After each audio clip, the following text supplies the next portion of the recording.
Well, that was short-lived. We moved the sheep again from being next to our new ewe to another paddock over.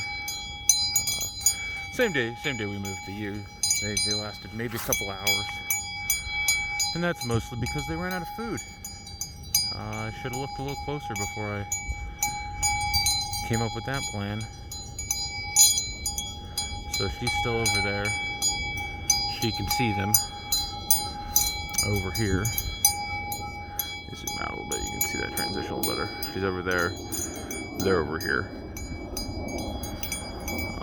It's not too bad. We will see. They could see each other a little bit more than they could.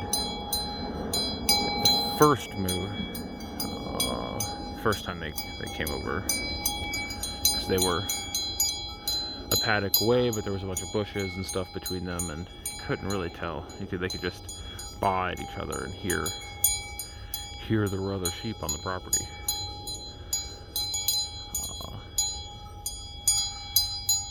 But they needed to move, get some fresh food. Not very green, and you can see that nice line on the fence line. That's just because the tall grass from winter is brown. They ate up a bunch of it, but now that there's green grass, they prefer that. So every time we move them,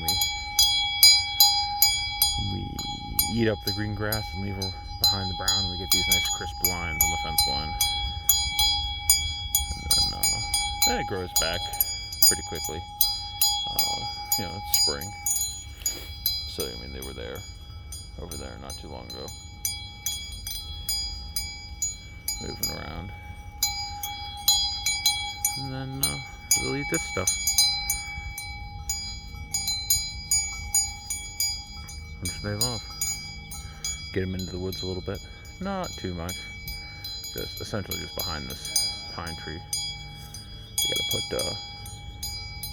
gotta get better fencing. This netting is not fun for the fence or for the wooded areas. It works exceptionally well in the grassland areas, prairie, pasture, whatever you want to call it. But through thickish woods, not so fun. Thin woods, probably not a problem. But that is not what I have.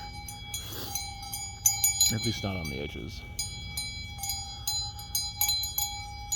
I was reading their catalog the other day.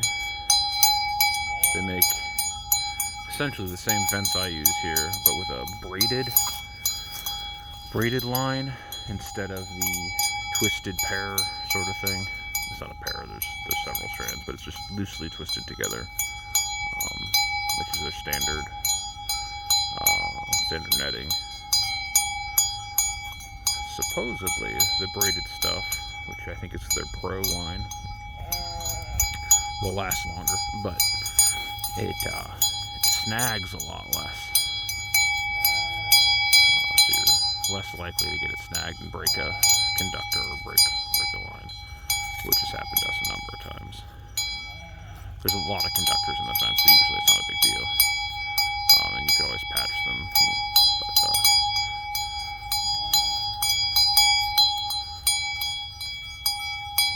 avoid tugging and things like that. There are things to do, but it does work quite well.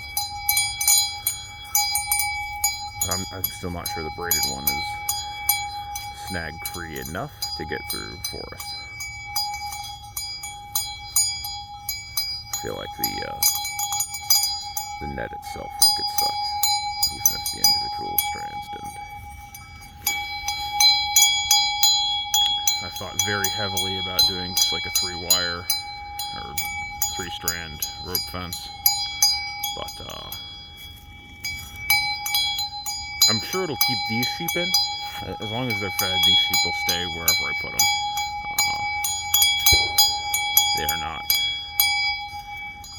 They are not too prone to getting out. We kind of sold all the ones that, we sold the one that was getting out and taking everybody else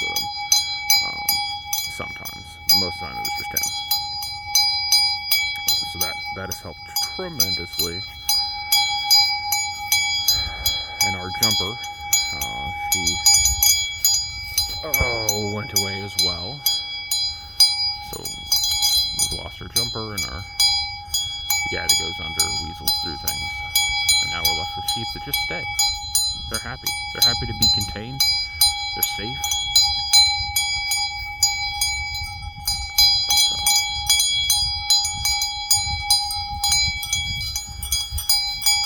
I don't think the 3-wire will keep out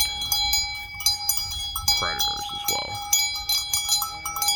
We've not had any predator issues with our sheep. We have had some pretty big issues with chicken predators for chickens. And they're not necessarily the same, but a fox that was taking our chickens will take a lamb. That little guy right there, and I don't want him gone.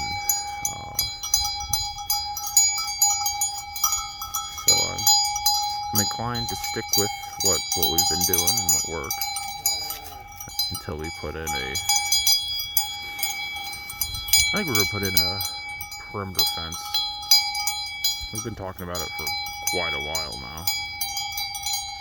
Probably high tensile electric, 5 or 6 strands around the whole property.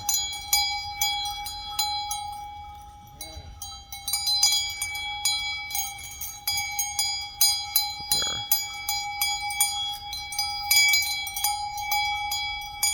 We're probably going to do it either way.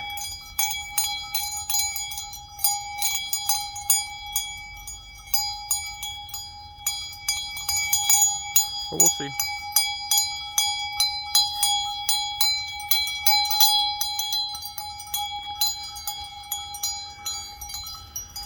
What's that little guy doing? He's practicing his courting behavior.